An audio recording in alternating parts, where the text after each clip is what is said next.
السلام علیکم ورحمۃ اللہ وبرکاتہ۔ ویڈیو دیکھنے سے پہلے ہمارے چینل کو سبسکرائب کریں، ویڈیو کو لائک اور شیئر ضرور کریں اور گھنٹی کے بٹن کو لازمی پریس کریں تاکہ ہمارے ہر آنے والی نئی ویڈیو سب سے پہلے آپ تک پہنچ سکے۔ حضرت عبداللہ انطاکی رحمہ اللہ کا قول ہے کہ 5 چیزیں درد دل کی دوا ہیں، یعنی کہ اگر ان 5 چیزوں کو اختیار کیا جائے تو دل کو سکون ہوگا، راحت ہوگی، دل سکون محسوس کرے گا۔ وہ 5 چیزیں کون سی ہیں؟ نمبر 1 نیک لوگوں کی ہم نشینی، نیک لوگوں کی مجلس۔ نمبر 2 تلاوت قرآن مجید، قرآن مجید کی تلاوت کرنا، کثرت کے ساتھ اس کو پڑھنا اور اس کے مطابق عمل کرنا۔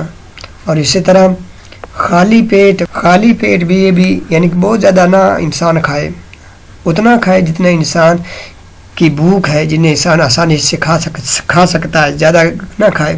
خالی پیٹ بھی درد دل کی دوا ہیں۔ اور اس طرح رات کو نماز پڑھنا، یعنی کہ تہجد کی نماز پڑھنا، اللہ اکبر، یہ بہت فضیلت کا کام ہے میرے محترم بھائیوں۔ جو تہجد پڑھتے ہیں، رات کی نماز پڑھتے ہیں، ویسے تو 5 نمازیں پڑھنے کا حکم ہے، 5 جماعت ادا کرنے کا حکم ہے لیکن اس کے علاوہ جو انسان تہجد پڑھتا ہے، رات کو اٹھ کے اللہ کی عبادت کرتا ہے، تو یہ بھی بہت اجر و ثواب کا باعث ہے، دل کو راحت دینے والی، دل کو سکون دینے والی چیزیں ہیں۔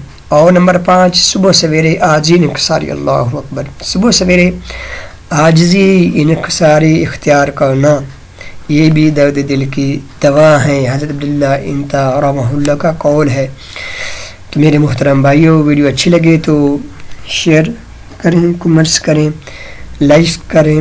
اللہ سے دعا، اللہ تعالی ہمیں دونوں جہانوں میں کامیاب کرے، اللہ ہمارے دنیا میں بہتر کرے، اللہ ہماری آخرت بھی بہتر کرے۔ وما توفیقی الا باللہ، اللہ ہمیں عمل کرنے کی توفیق عطا فرمائے۔ تو یہ 5 چیزیں اختیار کر لیں، انشاءاللہ آپ کو دلی سکون ہوگا۔ کون سی ہیں؟ نیک لوگوں کی مجلس، تلاوت قرآن مجید، خالی پیٹ، رات کی نماز پڑھنا، صبح سویرے عاجزی انکساری اختیار کرنا۔ وما توفیقی الا باللہ۔